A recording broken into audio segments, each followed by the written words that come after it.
Ese wigeze kurota wumva ufashwe ushaka kuvuga cyangwa gukanguka bikanga, wumva nkaho hari ikikuziritse, ugasakuza mu nzozi ariko bikanga?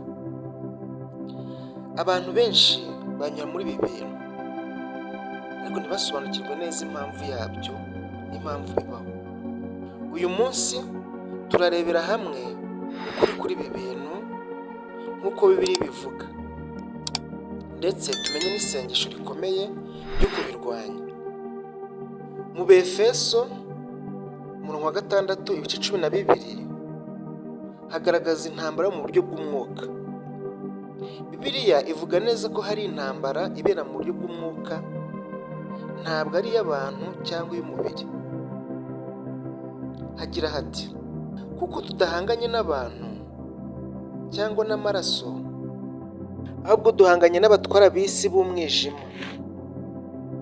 Rero mu gihe urota urwana wumva ufunzwe ushaka gutabaza bikanga, ni ikimenyetso cy'uko roho yawe iri kurwana n'imbaraga z'umwijima.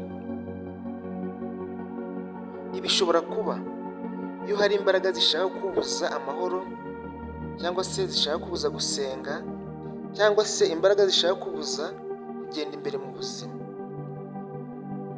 Iyo hari umwuka w'ubwoba cyangwa w'igitutu ugerageza kugutera ibibazo. Muri Timoteyo 2 umurongo wa 2 ibice 7 havuga ko umwuka w'ubwoba burya si uw'Imana. Hagira hati, kuko Imana itaduha umwuka w'ubwoba, ahubwo yaduhaye w'imbaraga n'urukundo n'ubwenge busesuye. Iyo wumva ufunzwe mu mubiri ushaka kuvuga ukabura, ni ikimenyetso cy'uko umwuka w'ubwoba ushaka gutera guhagarika kwizera kwawe. Ariko Imana iravuga ngo tugomba guhagarara dufite imbaraga mu kwizera no mu isengesho. Icya gatatu ni umugisha wo gusenga mbere yo kuryama. Yesu yavuze ati, mube maso musenge kugira ngo mutagerwa mu bitwaro by'ibishuko. Ibyo biri muri Matayo umurongo wa 26 ibice 41. Ibi bivuze ko isengesho rya mbere yo kuryama rifasha cyane kurinda umutima n'ubwenge, rikabujyana mu bitotsi by'amahoro. Iyo usenga mbere yo gusinzira, umutima wawe uratekana, kandi Imana ikurinda mu buryo bw'umwuka. Icya kane, tugiye kurebera hamwe uko wakwifata mu gihe bibaye.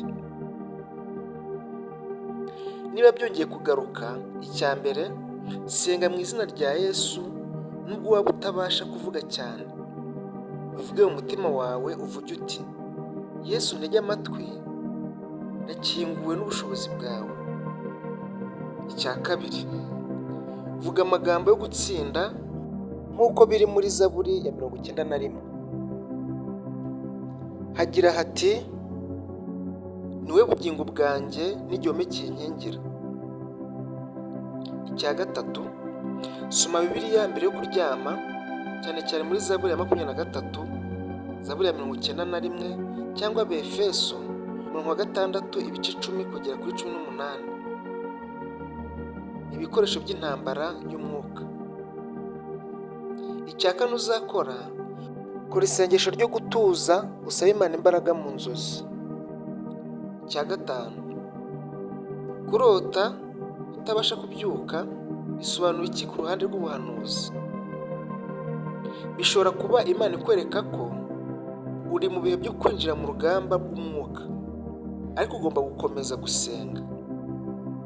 Hari ibihe bikomeye bigiye kubaho mu buzima bwawe, kandi Imana irakubwira ko utazaba mu bwoba, ahubwo witegure mu mwuka. Mu magambo magufi, kurota wumva ufashwe urwana ushaka gukanguka ariko bikanga, uburyo bwa Bibiliya bisobanura intambara mu buryo bw'umwuka hagati yawe n'imbaraga z'umwijima, ariko Imana ikwereka ko ufite ububasha bwo kubitsinda mu isengesho no mu kwizera. Iri ni isengesho byagufasha kurinda ibitero mu nzozi.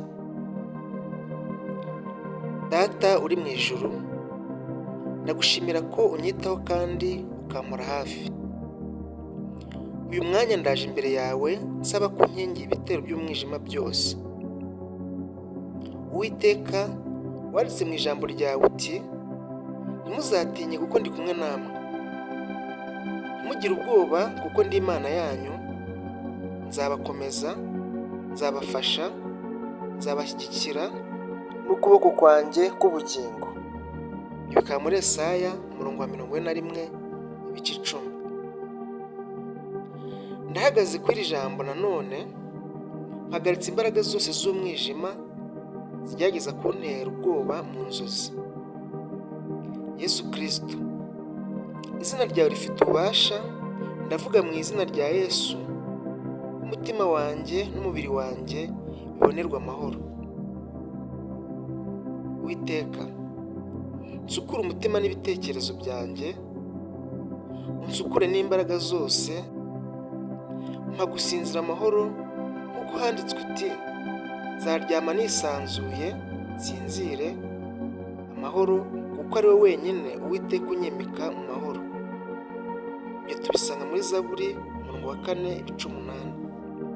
Ubu ndabwira buri mbaraga y'umwijima, buri mwuka w'ubwoba, buri kintu kigerageza kuntera guhinda cyangwa gutinya mu nzozi, mu izina rya Yesu Kristo ndabihanangirije kandi ndabihagaritse. Mwami Yesu, umwuka wawe w'amahoro undinde ijoro ryose, mpa kurara ntuje, ndyame mu maboko yawe nk'umwana uri mu biganza bya se. Nk'uko byanditswe muri Zaburi 91, uturwa mu bwisho bw'Imana abarirwa mu gicucu cy'ishobora byose. Niyo mpamvu nicisha bugufi imbere yawe, kandi nemera ko nta mbaraga ishobora kunyeganyeza igihe ndi muri wowe. Nabigushinze byose Mwami Yesu, niringiye ko ijoro ry'uyu munsi riza kuba iry'amahoro, ridafite ubwoba cyangwa ibitero ibyo ari byo byose. Ibi mbisenze mu izina ry'Umwami wacu Yesu Kristo.